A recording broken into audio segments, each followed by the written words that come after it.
हिंदुओं में स्वयं में एकता नहीं है। ये कृत्य अगर कोई हिंदू कर देता तो अभी तक देश में दंगे की स्थिति हो जाती, अभी तक सरकारें बदल जाती, उलट फेर हो जाता, अभी तक तो अमानवीय कृत्य घोषित हो जाता।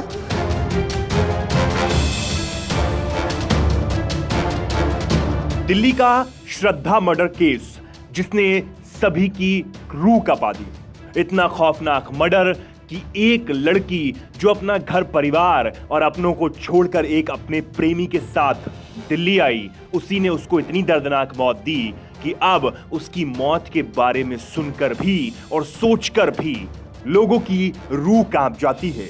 आफताब ने श्रद्धा के 35 टुकड़े किए और जो भी उसके साथ किया वो आप सभी को पता है, लेकिन लगातार इस पर लोगों की प्रतिक्रियाएं आ रही हैं। अब जिसने प्रतिक्रिया दी है वो कोई छोटा मोटा व्यक्ति नहीं है, उसको आप सभी जानते हैं। हम बात कर रहे हैं बागेश्वर धाम के महंत धीरेंद्र शास्त्री की। जी हां, अब उनका बयान भी सामने आया है और उन्होंने जो कुछ कहा है वो आपको सुनवाएंगे, लेकिन एक बार धीरेंद्र शास्त्री के बारे में आप सभी जान लीजिए। पंडित धीरेंद्र शास्त्री का जन्म 4 जुलाई 1996 में मध्य प्रदेश के छतरपुर जिले के छोटे से गांव ग्राम गड़ा में हुआ था।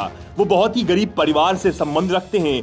खुद धीरेंद्र शास्त्री ने अपने एक दरबार में कहा था कि बचपन में उनके पास कभी कभार एक वक्त का भोजन भी नहीं था। हमारे पिताजी गरीब थे, वे दान दक्षिणा लेकर ही हमारा भरण पोषण किया करते थे।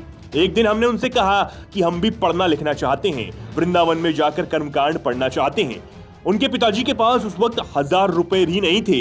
उन्होंने गांव में कई लोगों से उधार रुपए मांगा और मेरे बेटा पढ़ना चाहता है, लेकिन किसी ने उनको उधार नहीं दिया क्योंकि सभी जानते थे कि वो कभी चुका नहीं पाएंगे।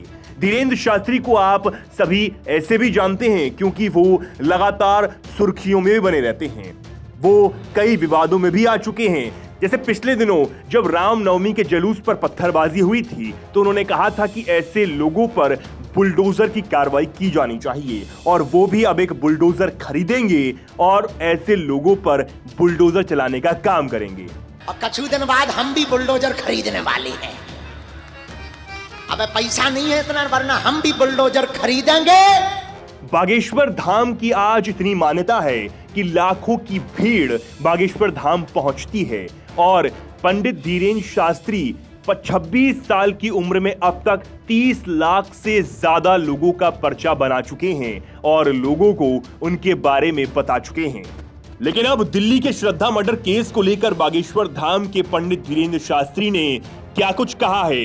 उन्होंने कहा है कि अगर यही काम कोई हिंदू करता तो अभी तक देश में दंगे हो जाते। उन्होंने आगे क्या कुछ कहा अब आप खुद ही सुन लीजिए। हिंदुओं में स्वयं में एकता नहीं है।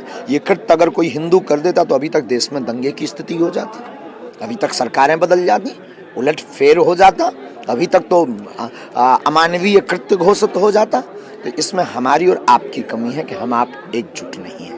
इसमें सबसे बड़ी कमी है हम लोग जागरूक नहीं हैं। इसमें सबसे बड़ी कमी है कि दूसरों को कमज़ोर, अपने आप को बड़ा समझ रहे हैं, बल्कि दूसरे धर्म के लोग अपने आप को लगातार मजबूत कर रहे हैं। सनातन संस्कृति, भारत की बेटियों पर, हमारे भारत के संतों पर, हमारी भारत की अस्मिता पर लगातार षड्यंत्र करके फंसा रहे हैं, लगातार षड्यंत्र करके डैमेज कर रहे हैं और हम लोग सो रहे हैं। हमने आज कहा था, फिर कहते हैं, अक्सर उनकी ट्रेन निकल जाया करती है जिनके मकान रेलवे स्टेशन के नजदीक होते हैं।